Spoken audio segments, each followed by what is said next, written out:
Olha para isso! Dá para você!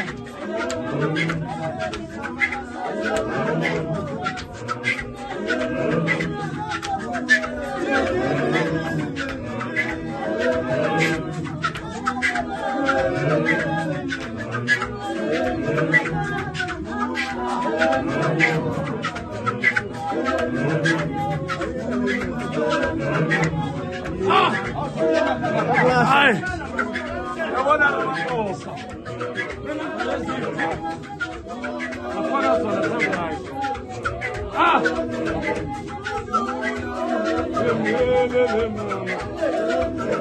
Era panzi! Eu me sinto!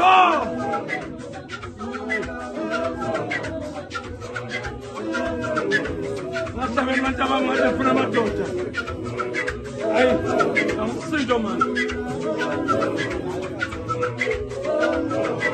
Acabou.